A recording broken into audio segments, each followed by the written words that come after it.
or good evening. Welcome to the Bronx Queens Bros podcast, better known as the BQB podcast. I'm Big B. We got Big D. We also got Jack B. Hey, what are you doing here? What's up? I'm doing great. I'm glad to be right next to you wearing the same exact shirt. We just had a softball game. I'm actually repping his jersey. He's repping mine, but we're on the same team. Jack decided to change before the podcast, which is just unfortunate, but we all had a great game. So I assume we're feeling in a great mood, but how you doing, Jack? Great, guys. After that great win we had earlier, feeling great, ready to dive into some all-star game talk, some home run derby talk, and V, your favorite thing of all time, the trade deadline. Let's go. I'm excited to talk about it. But first, V, a message from our sponsor. Take it away. You got that right. This episode is sponsored by one of the best kept secrets in northern New Jersey. Engineering and Design Concepts, a small company doing big things, specialized in product development, manufacturing, and test equipment. If you or anyone you know need assistance in that field, they are the company you need to contact. The link to their website will be in the description below. Now, everybody, in the softball game, I went 3 for 3. I don't make outs out here. These bozos, they may have done well, but they made their outs, so clearly I'm the best hitter on the team. Just wanted to let that be known. This guy learned his lesson by betting against me at one point, so Jack, you know better to bet against me too. So, Well, only one of us did hit a home run, though. It wasn't me, and it wasn't you. I can't run. I'm still on the IL, kind of. Jack did get a clutch homer today. Jack, Oh, me. One of the first balls I've ever... Yeah, I think it was you, Jack. Yeah. Yeah, Wow. I must say that, you know... He reminded me of Pete Alonso, if I'm being honest. Oh, no. I look like what's his name? Aaron Judge running because my foot ain't running too well right now, so... Yeah, but our offense did not look like the Yankees' offense. Speaking of home run derby, though, did you guys tune into that? I certainly tuned in to Pete Alonso's pitcher throwing like cutters on the outside corner the whole time. But no, Julio, I mean, even if Pete had a good pitcher, Julio probably has that round. He had the most ever home runs in a round in the Derby. It's friggin' awesome. Derby, honestly, needs a different formatting system where it's... Yeah. Where everybody goes one round, and then the top 4 best hitters go. And then it's 1v4, Also, 2v3. I remember the old Derby. It would take forever. It would be like 3-4 hours, and I guess it's not as exciting, but I miss being able to watch the home run. Now it's like, because they go, it's like a time thing. Oh, I they kind don't of miss even... the outs. Because I you feel can like watch you get to like enjoy the actual, see how far the ball goes, right? Yeah. And I miss Chris Berman. Remember Chris Berman? Back. Like, I miss that. It's not the But same now without it's- Chris Berman. No. And now it's just like, you just like watch a yellow line across the screen. It's like, oh man, I'm getting a headache. Do you remember, to your point, Jack, you remember Josh Hamilton's performance in Yankee Oh, Stadium? yeah. How How could I dominant forget? that was? I rewatched that performance, and you're right. Like, every home run was just cranked out, moonshots, and then you just got Yeah. to watch it. Even, like, Josh Hamilton would, like, kind of gloat in between the home runs, and people would give, like, standing ovations, and you're not going to see that. But, hey, we're trying to speed up baseball, right? I guess that's what we're doing. I think there's a happy medium where Yeah. they can figure something out to make, because I honestly think it's better than the All-Star game. Hot take maybe of the day, I don't know, but because the All-Star game is just an exhibition game now. So, anyways, with so much interleague play, you get to see like the Clayton Kershaw versus Max Scherzer and the Shohei's versus Ronald Acuna's in the regular season. It used to just be like you could either see that in the World Series or the All-Star game. It doesn't happen anymore. So I feel like it loses its pizzazz. All-Star games also just kind of let the fans bring in whoever they want. It doesn't have the same zing to it anymore. Home Run Derby I still think has it. But Jack, I know me and you didn't catch a lot of the All-Star game, but you know what almost happened? We made 2 predictions on our last episode. I don't know if it aired yet. We've been a little lackluster on the electrical guy. No one told him to listen to us, so he hasn't gone back to us. But we predicted 2 things, Jack. You said that Freddie Freeman was going to home run. This guy hit it to the yellow or orange line of the wall in left field where Randy Rosarena made a leaping catch at the wall. Yep. Very close call on you, Jack. And then what did I say, Jack? Or what did we say? I think Yeah. I started it. You I said American, a walk-off. a walk-up by the American League. And I'm then like, you Jack, said Who's give a me a reserve? player. Who's a reserve? And you're like, Julio. Like, fuck it. Julio Rodriguez was going to walk off. And this guy, bottom 9, 2 outs, runner on first. Julio Rodriguez to the plate. Down by a run. My whole brain was like, let this guy park one out. Let this guy park one out. It was going to be the most epic call of BQB history. And Kimbrel walks him. NL ended up winning. First time in like 30,000 years. I think actually the first time since 2012. And AL's always killed us. But Jack, you did say NL's probably going to win this year. So hats off to you. Elias Diaz, MVP. First time All-Star. 32 years old. I don't know what genius had that in their calling cards. Yeah, right. But with no baseball last couple days and the trade deadline, 20 days away? Not even. 18 days away? About. We don't know where these teams are going yet with the Mets and Yankees here. But we have some fun trade proposal ideas. We each kind of came up with a couple. Some are outside the box. I know me and Jack discussed this earlier. We've discussed Cody Bellinger endlessly on this podcast a couple times, so we're not going to discuss a trade proposal for Bellinger, as we believe that he's the number one trade target, honestly. That is the most realistic option for the Yankees. But we have some other options for the Yankees. We have some options for the Mets, and we're going to go from there. Jack, do you want to start off? Yeah, V, let me give you my Yankees trade first. We'll get it out of the way because I know Okay. you've got some really interesting tricks up your sleeve. So maybe this is a little bit unrealistic, a little bit wishful thinking. I'm not going down the Soto route, and I'm not going down the Ohtani route. I want things. I just don't think that's realistic as much as a man can hope. I just don't think it's going to end up happening. I don't think Cashman will give up serious prospects for what is basically a rental in Shohei Ohtani. So, V, this is what I have here. Lars Nootbaar from the Cardinals and Jack Flaherty both coming to the Yankees. And who will they give up? Interesting. Who will they give up? Jason Dominguez, star prospect. Everson Pereira, another solid prospect. And Nestor Cortez. Okay. So So the reasons Yankees are getting here, it let out. me just get into yeah, this. yeah. Explain it Let before me I get into react it quick. here. So I think the Yankees get a nice outfielder, a bit younger. I mean, I think the team just in general, I think Dave would agree, needs to get younger. We're far too old right now.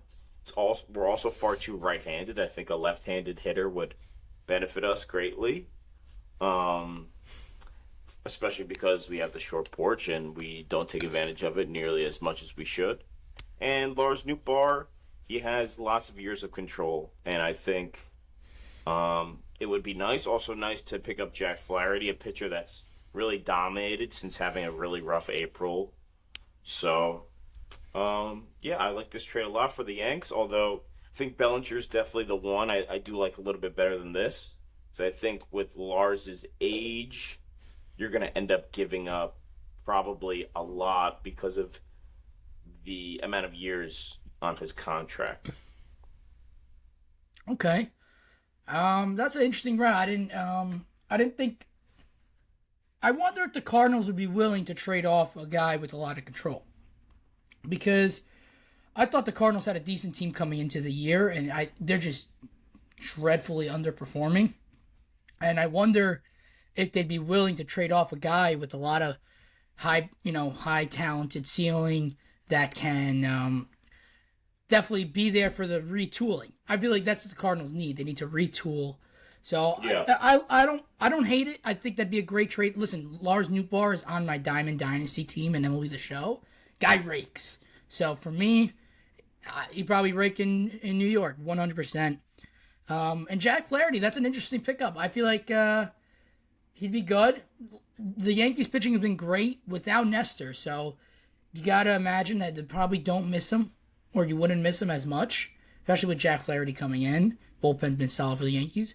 I like this trade. Yeah, you're giving up some prospects. I wonder, though, if that's not enough prospects for the Cardinals, in my opinion. You're giving up three Maybe. prospects, right? Just two. 2 and then Just Nestor. two. So Everson And, Pereira, that's Jason Dominguez. So the kicker is that Flaherty's contract, the Yankees would be willing to take it on, right? It's not great, I don't think, for the Cardinals going forward, or at least he's not viewed as a very valuable commodity because of his contract. Okay. I'm looking at the Yankees' top prospect list right now. I gotta imagine you may have to throw in another pitcher. Maybe like someone, I'm looking towards the bottom here of the top 30. Something like Sean Boyle, maybe Carson Coleman. Maybe just another arm. See, those two guys, Yeah. mid-20s, and they're, double A and triple A. Some guys that maybe some arms the Cardinals could try to tweak and get good. Meanwhile, I don't think it would hurt the Yankees too much. More of just a bonus prospect that maybe the Cardinals could take bank on. That's the only thing I would say. Maybe not enough prospect status there. But I don't hate that trade, Jack. I'm not shitting on you here. All right. But I think Cardinals center fielders do well when they come to the Yankees too. So you got a good point. let's just build our team off Cardinals center fielders. I like it. Jack, I have a Yankee here too, actually. I got a trade for All the right. Yankees. And I went a little outside the box because the guy doesn't necessarily play the outfield. He's a third baseman.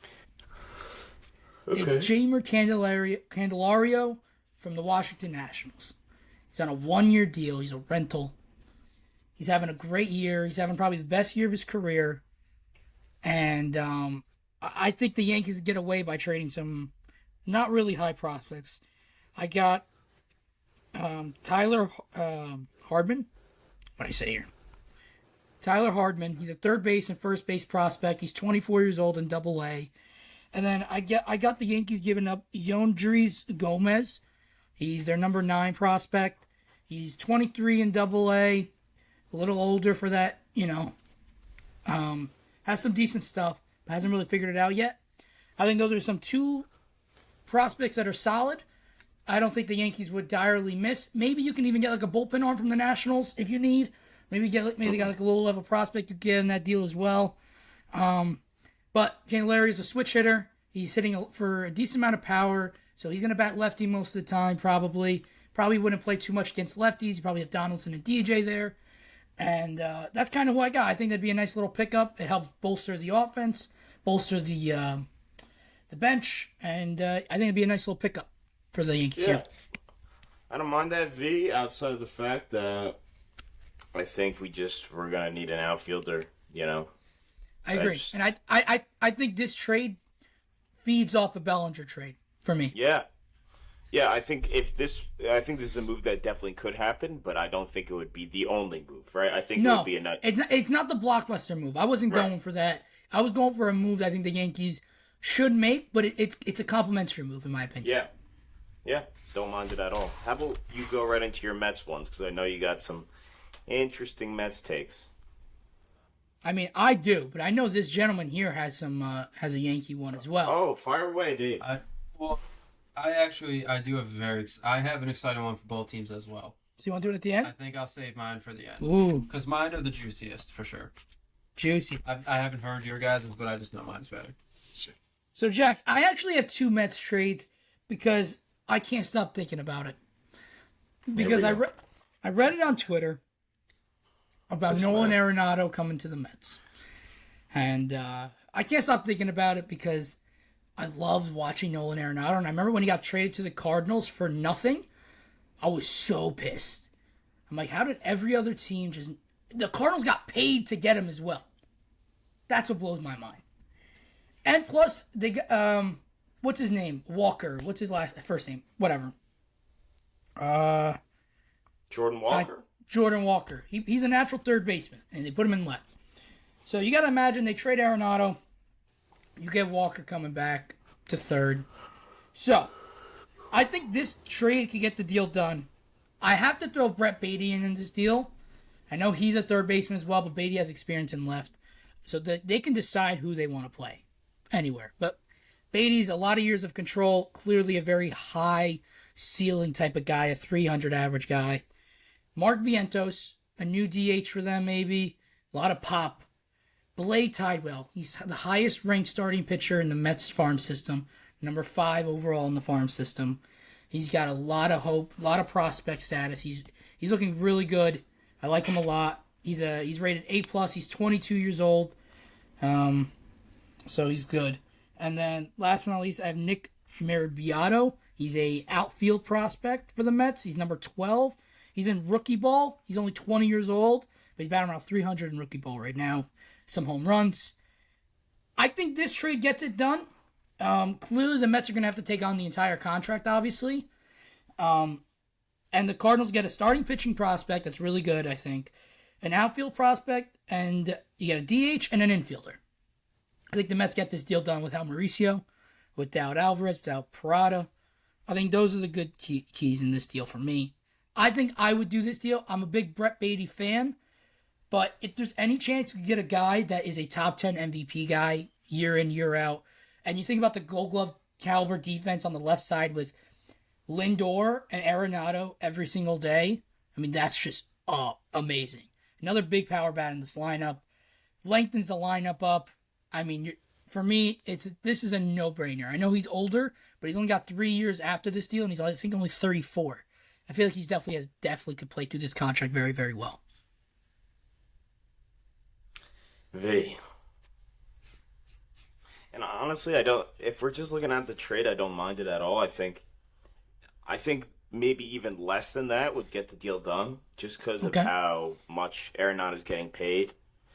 But V, I feel like we're forgetting a little bit, and people on the radio as well, and just the Mets, a lot of the Mets fans. Guys, the Mets are closer to the Cardinals in the standings than they are the last wild card spot right now, guys. I mean, this is the reality. I feel like when the trade deadline gets talked about around the New York sports teams, people like to just quickly throw together the Yankees and Mets as if they're in the same situation. They're not. Unfortunately, they are not. The Yankees did not decide to piss away their first, couple months of the year. They didn't. They, hung around in some close games, rallied, and they found themselves, 7 games over. I know we're in 4th place now, but we're right there for a wild card spot, just a game back. Where the Mets are 7 games back of the last wild card spot. The Cardinals are 11. So, my thing would be, you're a bad week away from being where the Cardinals are. And the Cardinals are a good week away from being where you are. So, this is where I go back to that Steve Cohen press conference where he said, why would I add if we continue this play? Right? That he basically did. He said, I'm not gonna be a buyer at the deadline if we're gonna continue how we were.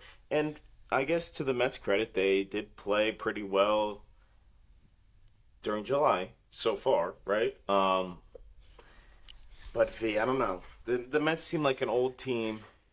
You're gonna get a 32-year-old guy. I mean, I know he's an MVP guy.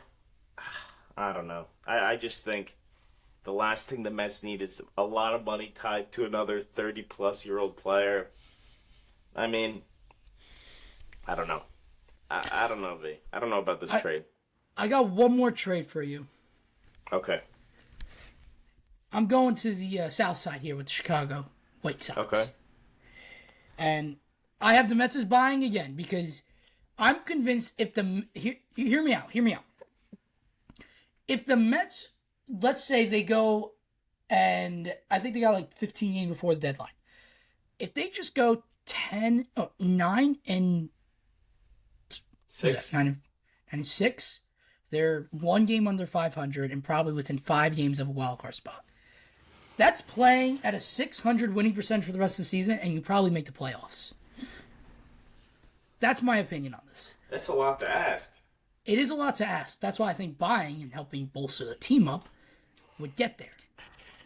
Okay. And also, with the amount of money tied up, I think they're going to try to go for it. So, Arenado's more of a fun trade idea. This I'm actually serious about. I'm going to the White Sox. I'm going to get more bullpen help in Liam Hendricks. I'm doing it. He's becoming our closer. Robertson becomes the 8th inning guy. Rayleigh's a 7. This bullpen gets very deep, very quick. And if Diaz comes back and we're on the run in September or October, oh, great. We got a good problem on our hands. We got a lot of good arms. So, I got him. I also will get Eloy Jimenez. Just throwing it, Eloy. I'm throwing in Eloy. He's a young guy with after this year, one more year of control. So, not a lot of years of control. Clearly, in my opinion, the White Sox are not contending next year. Even. I'd be shocked. So, and they're definitely not contending this year. So, I got a deal here working. Going to start off with Ronnie Mauricio. It's going to include Tyler McGill, Mark Vientos, and Joel Diaz. So Joel Diaz, in case you don't know, he's a 19-year-old starting pitcher pitching in Single A, and he hasn't pitched this year. Last year had a bit of a rough year. Year prior had a really good year. Clearly, McGill is a guy who I think has a very high upside. Hasn't shown it yet. Maybe a change of scenery, less spotlight might be good for him. And then Mauricio, he's going to replace Tim Anderson as the starting shortstop, in my opinion. Tim Anderson's leaving by the deadline or this year. Mauricio comes in, becomes our new starting shortstop for the next 7 years. Mark Vientos takes Eloy Jimenez's spot in the DH spot. They got 2 guys they can control for the next 7 years. Mets get a guy for a year and a half. They pick up Liam Hendriks' contract, and Liam Hendriks is done after this year. I think this trade gets done. DH for the Mets gets bolstered up very, very quickly with Eloy Jimenez in there. Maybe a change of scenery for him could be good too. And clearly the bullpen gets bolstered real quick as well. You know what, V? You had me in the first half. I don't hate this. I really don't hate this. I think a concern would be Eloy's injury history. His contract isn't terrible. No. Definitely, when you compare it, I mean, he's got club options in the next couple years coming up, and they're for $13 million, so nothing like catastrophic. He's just always injured, I feel like. Definitely cannot play the outfield anymore. Yeah, This trade for me is Vogelback is somehow cut or traded, and he's coming in and he's starting every day at the DH spot. He's just, I don't know. He's an old 26 to me. I think this is more your speed. I like this trade for the Mets. Like yours is in the Mets' speed. I think this would be a decent trade for the Mets. Because it's just not a lot of commitment. Not a lot, like you don't have big money tied to anyone. You're not giving up. I mean, I know, you get to hang on to Beatty at least. I know you guys like Mauricio, but I think it's probably worth it. For me, the biggest prospect that is hard to touch is Kevin Parada for the Mets, the top catching prospect. I know we have Alvarez, but nothing's guaranteed, and Parada is raking in high A. He's been batting like .350 the last 2 months, hitting a lot of home runs. He's got some high upside. He is a guy, I think, where he nets you some next level player. He's not a guy that gets you very solid players. So for me, he's untouchable. Jet Williams is a very good prospect for the Mets. I would not want to really touch unless for a big name. But the other guys I named, very good prospects. Obviously, McGill's a somewhat proven. And then Joel Diaz, a young guy, throws hard.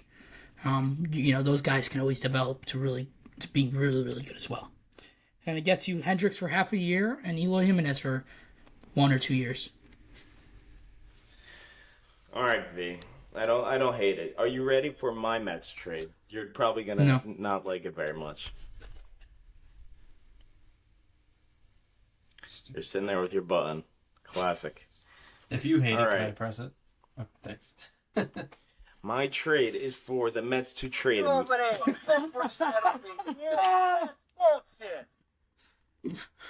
I get why he does it. Is it fun?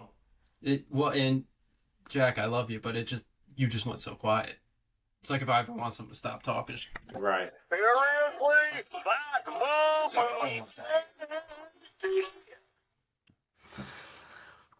All right, so My trade would be for the Mets to give up Max Scherzer and trade him to the Baltimore Orioles in exchange for right-handed reliever Dylan Tate, shortstop Jorge Mateo, and prospect Dylan Beavers.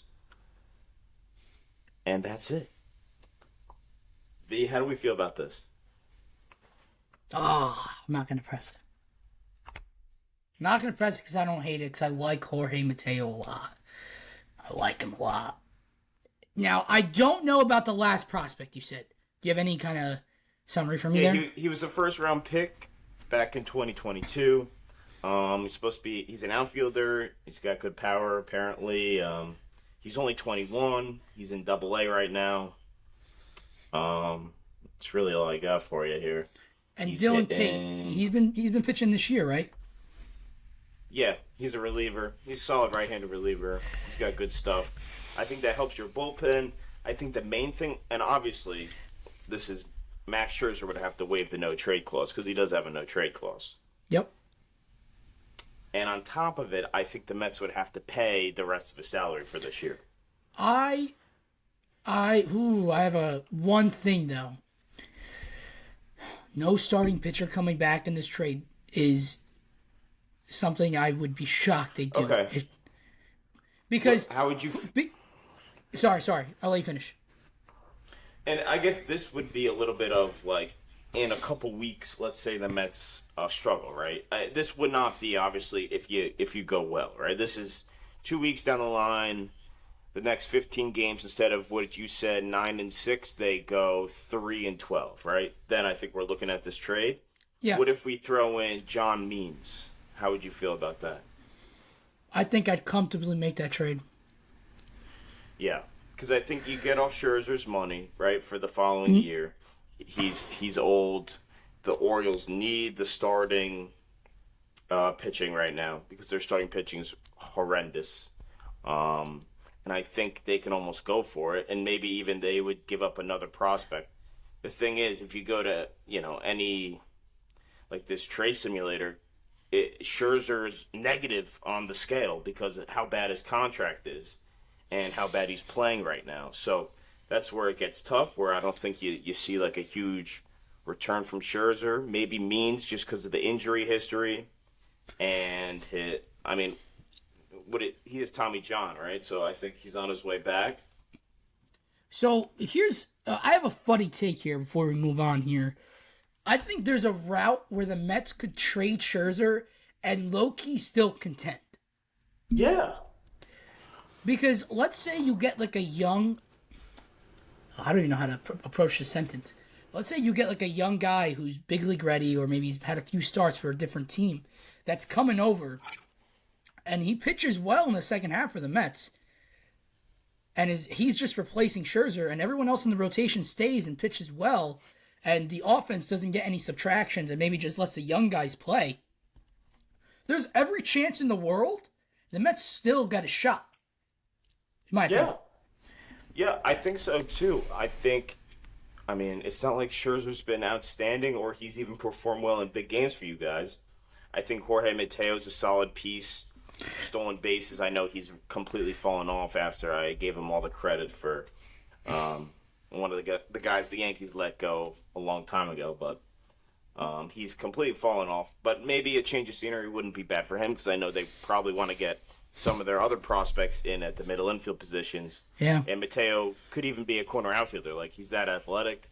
Could probably play second base. Could probably play third base if you needed him to.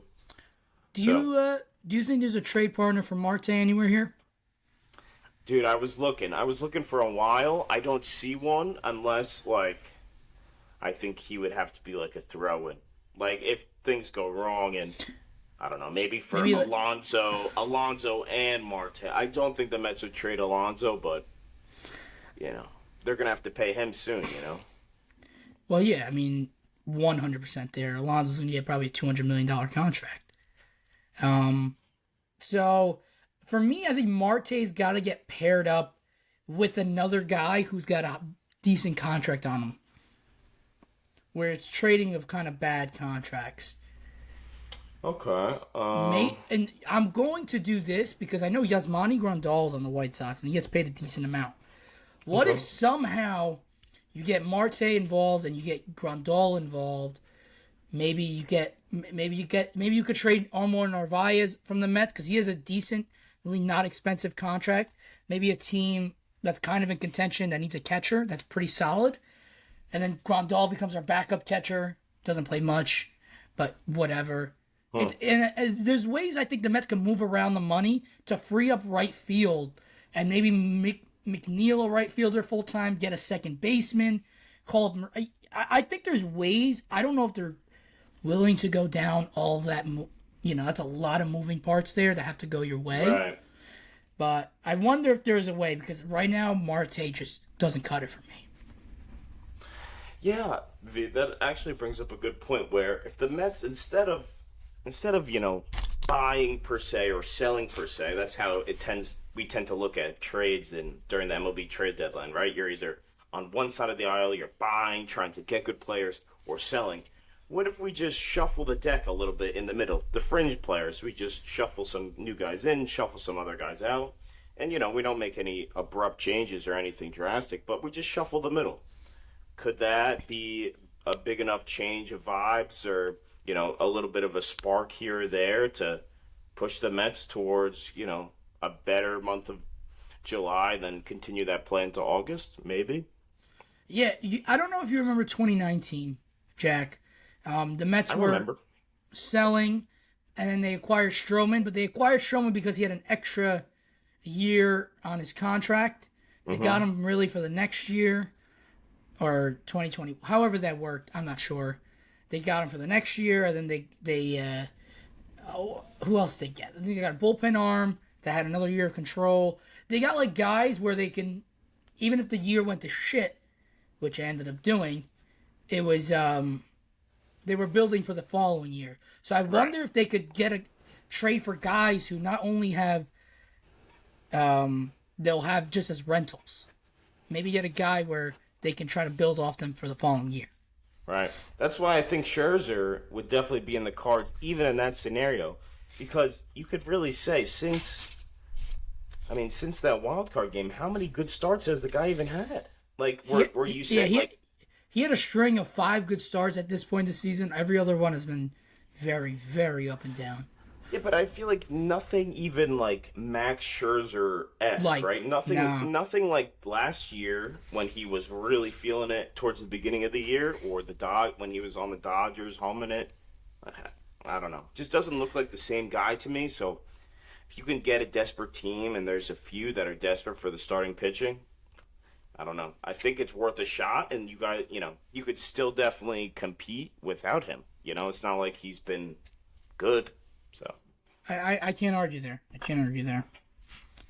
All right, Jack. I'm glad you kind of talked about trading fringe players and shuffling the deck a little bit, because boy, do I have a trade proposal for each of you, and I think that's the approach I would go. Now, I am using V's notebook, but he has not seen this trade, so I'm gonna start with the Mets too, because we left off with the Mets. So, V, my proposed trade for the Mets is going to include the Mets getting rid of Ronnie Maruccio, Kevin Parada, who apparently is untouchable.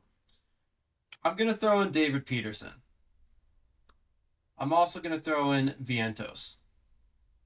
And the Mets are going to get Shohei Ohtani. Whoa. Loaded. Oh, baby. What do we think? Oh, my. We're trading fringe players, Jack. Jesus, that's a lot to give up for a potential rental. Man, my baseball mind and my mind to like, hell yeah. I mean, like, talk about putting a dominant pitcher and a dominant hitter on your team in one is amazing. You're giving up a lot.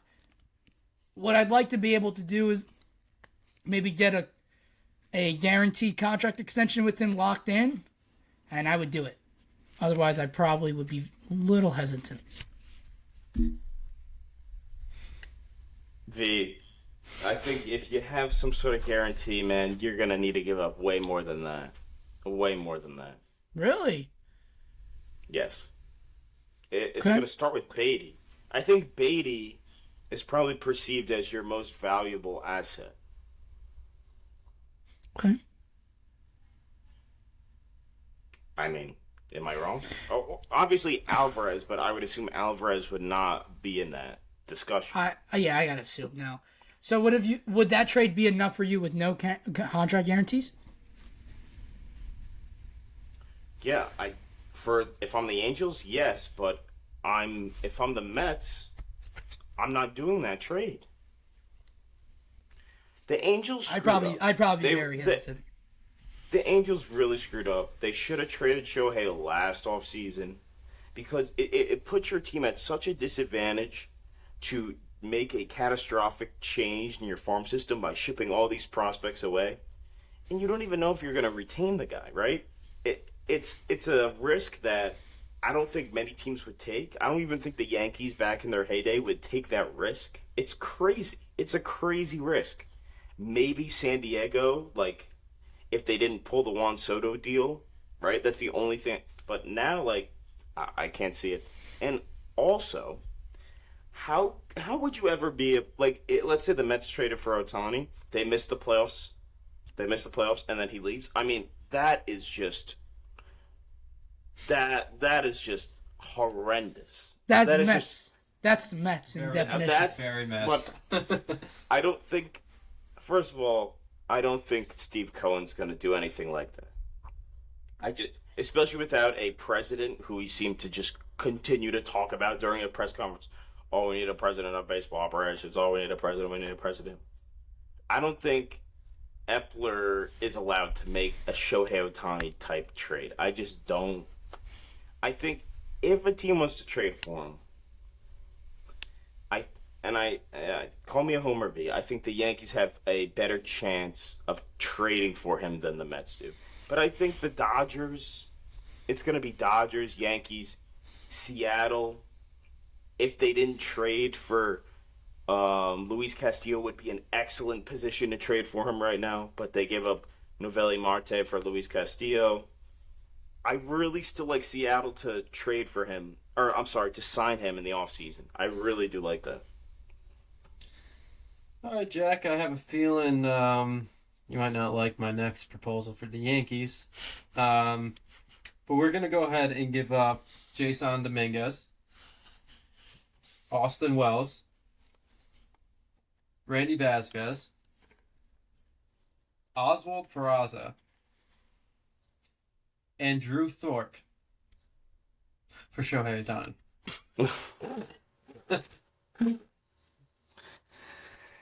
Okay, Dave. No, I'm just Just kidding. entertain me, Jack. Entertain me. Here, Jack, I hit mean- it. Hit it. No, I'm not gonna hit it. Thankfully it didn't work. Didn't work. I think for all the reasons I just said, it's just incredibly risky. But Buster only did say on ESPN that the Yankees, what he hears is that the Yankees would be very much in on Shohei Ohtani if he became available. I find that very hard to believe. My worry, V and Dave, I can't. It's not gonna happen. It's not gonna happen. Wait. Dave, Wait. Let me ask you this: would you be excited with that news broke? 100%. I think that's what you got to understand. Everyone in New York would be so excited. Oh boy, V. The Yankees should make that deal just to make Jack excited. I agree. Yeah. It's not just Jack. Think about it. Yeah, you're gonna get like those Yankee fans that think they're GMs all over the world complaining about whatever.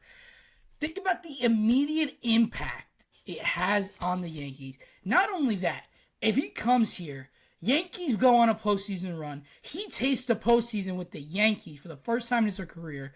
Has success. Maybe the Yankees go on a little run. Maybe they don't win it all. Whatever. He's like, fuck it. I'm staying with them. I like it here. We win here. Yankees never missed the fucking playoffs. I'm winning here. I'm not going. I'm risking anything else. Okay, I would feel so much better about that if he hadn't said, Shohei has said multiple times that he prefers the West Coast because it's a cheaper, or I'm sorry, not cheaper, it's a less hours to Japan. The flight to Japan is less from the West Coast than it is from the East. He said that. That was one of the reasons why he signed with the Angels. He said he really likes it on the West Coast. I don't know. I don't know. I think money will talk just fine with him. Yeah, but the Angels have tons of money. But they don't win, and he says he just wants to win now. My point. Okay. I mean, I think honestly, I don't believe in Hal. I don't believe in. It's up to Hal, right? That's what it's going to come down to. Will Hal cut the check? I don't think he does. he's horrible. Let me just put that out there. But he'll cut the check, I think. But in my opinion, Shohei Ohtani says he likes the West Coast. Blah blah blah blah blah. He wants to win. He is the best player in this game right now, and he hasn't tasted the playoffs once. Okay, but why are the Yankees attractive? Why are we attractive? It's New York. Okay, but I mean, when you look at the team and you look at like, this is how you treated your superstar. You leaked his contract extension to the press to get him to, make a decision. Like you did that. Then you have pretty much an aging and injury-prone position player at every infield position. You don't have a left fielder. You traded for Giancarlo Stanton instead of maybe getting Bryce Harper, Manny Machado. Like, I mean, when you look around at the roster, it's not like it's a great roster, in my opinion. The way I view it, I think you use Cole and Judge as your mainstay. Be like, yo, we have 2 MVPs in our lineup, and we have 2 Cy Young guys in our rotation. You can be both. Yeah. I mean, it all makes sense. I get it. Now listen, I will be insanely jealous if it happens, but it makes sense. Makes sense. It's not going to happen. He should go to this team. He should go to this team. Jack, I don't know if you remember, but early in the season, V and I went to a Yankees-Angels game. And we had the pleasure of sitting next to a very young child wearing an Ohtani jersey. Big Angels fan. Super into the game. The Angels were winning. Ohtani hit a home run. The kid was loving it, having the day of his life. We sit right next to him, and V just goes, Ohtani's coming to the Mets. Ruin the kid's night. Just ruin the kid's night. God, me. So I had to entertain him a little bit with this. Let me say he was like a 14 or 15-year-old kid. It's not like he was a child. Very young child. He was a teenager. Okay. The reason why I said it was he was a bit of an annoying guy. He kept hitting me with his glove because he kept trying to dance, and I'm like, "Can you stop dance?" And he kept hitting me like I almost hit him nonstop, but just kept doing this, and I was like, "Otani's coming to the Mets, kid." Screw you. It didn't look V's way again. Nope, he didn't. He stopped bothering me. I'll tell you that. Hey, real quick, I'm gonna force you guys to give me an answer to this next question. Just out of curiosity, we're talking a lot about trades. If you had to pick one realistic guy from the other team, so V pick a Yankees player, Jack pick a Mets player, what's one guy that you would love to trade for or would entertain a trade for? You want me to go first? So I'm going for the Yanks. This is a slam dunk. It's Bellinger. No. I'm saying the Mets. Yanks. Yeah, the Mets are trading for a Yankees player. Oh, I didn't process this. Do you want Jack to go first? Fuck. Hold on, I need a second here. Doesn't have to be you don't have to give me a formal trade offer. Yep, What kind of guy? Get me Cortez. Interesting, V. You know what? Give me Danny Burgers. With the short porch, he might become an MVP. Yo, Burgers for Nestor? No. That's not what I said. Yo, he's bringing all the money in. I mean, hey, it could happen. You never know. Well, Never know. I'm excited for the trade deadline. I know you guys are too. It's just an exciting time to be a baseball fan. I won't even be in the country for the trade deadline. My man's is leaving us for Europe for a long business trip. Whatever. BQB is going international. You heard it here first. Well, V, we'll keep you up to date, and hopefully you can stop by and still give your fans some time. I'm gonna try to make a little sneak peek while I'm out there, guys. Yeah, you enjoy your vacation nonetheless. Fellas, with that being said, I say we wrap this up. We got, the second half of the season quickly approaching, trade deadline quickly approaching. We'll keep giving you guys up-to-date information on everything New York baseball. Do you guys have any closing comments for this episode? The trade deadline is going to be very fun this year. Riveting comments from V. Shohei Ohtani will have remained an Angel for the remainder of the season. Wow. If the Angels don't re-sign him, that would be a cat. He should be. They already screwed up. They did, but they better just cut him a $500 million check then if they're gonna not trade him. We did this whole song and dance about Mike Trout. We did the exact same thing, and then they paid him $500 million, and then he said, "You know what? I really like the weather here, and I like the ballpark, and I like to be an Angel." So that's where he's been. I guess time will tell. Well, listen, you got to interact with us on the socials. I want to hear all your trade proposals. I want to hear all you Twitter GMs go off and tell these two how wrong they were. V, you gotta let them know where they can find us. They can find us on Instagram. They certainly can, Dave. They can at BQB Podcast. Like, comment, follow, and DM. The DMs go right to him. So there you go. Jack, can they find us on Talk? On the Talk? They can. They can find us on the Talk at BQB Podcast. Check us out. And if you're a Twitter GM, of course, you can find us on Twitter at BQB Podcast. You can also listen to our episodes wherever you get your podcasts. Spotify, Apple Podcasts, iHeartRadio, Google, Amazon, and all of that good stuff. So Facebook, YouTube, all that good stuff. subscribe. Thank you. If you like us, find a Twitter GM and tell him to listen to us, because he probably won't like us that much. No. But I want to argue. And we want views, so that'd be great. And likes. Very good. All right, ladies and gentlemen, that wraps up this episode. We will catch you next time.